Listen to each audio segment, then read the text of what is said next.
6, 7, 8, 9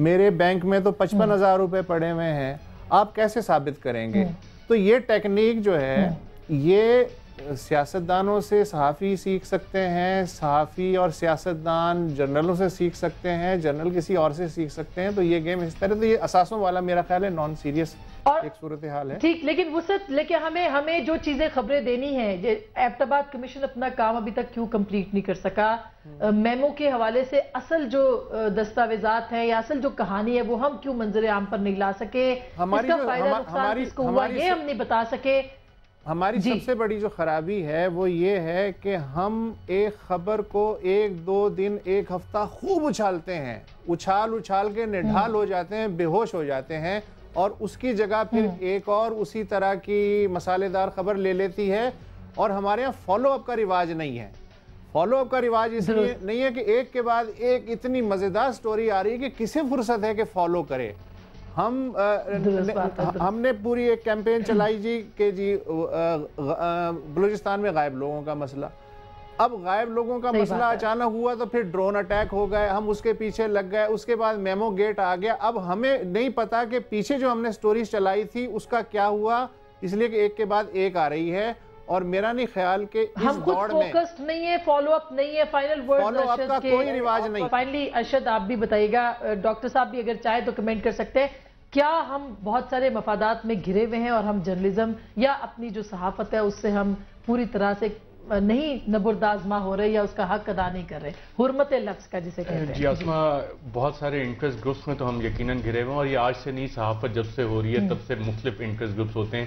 اور جیسے شاہ جی کہہ رہے تھے, صحافی کا کام ہے ان سارے انٹرسٹ گروپ میں سے خبر لا کے, جو عام آدمی آپ کو دیکھ رہا ہے, جو آپ پہ ٹرسٹ کرتا ہے, وہ آپ خبر اور انفارمیشن اسے لا کے دیں. انفارمیشن کی اپنی ایک پاور ہوتی ہے, اپنی ڈائنمکس ہوتی ہیں, جس سے چیزیں پھر آگے جو سچ ہوتا ہے وہ نظر آ جاتا ہے. جی ڈاکٹر صاحب فائنلی آپ دیکھیں, اب یہی بات جو ہے نا پریشان کن ہے کہ ہم اس وقت شاید ایوالو ہو رہے ہیں. اب کئی ٹی وی چینلز پہ اس وقت یہ چارج چلتا ہے کہ جی آپ بھی ہمیں خبر یا ویڈیو بھیج کے آپ بھی صحافی بن سکتے ہیں. یہ عام پبلک کو کہا جا رہا ہے کہ آپ بھی صحافی بنیے, ہمیں ایس ایم ایس کیجیے, اس ایس ایم ایس کے چونکہ پیسے لگتے ہیں مارکیٹنگ والوں کو, وہ ہم آپ بھی صحافی بنیے, پبلک لگی ہوئی ہے جناب.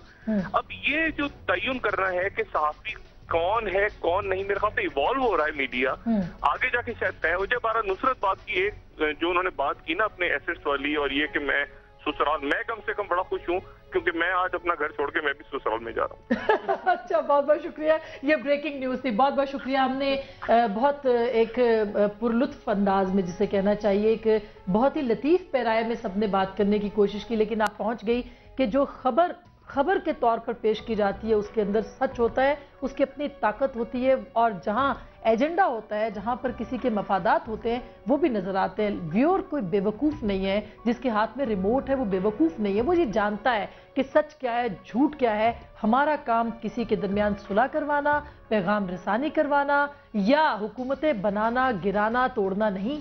ہمارا کام صرف اور صرف باخبر رکھنا ہے. اس کی یہ ہم کتنا کرتے ہیں کتنا نہیں, فیصلہ آپ کا.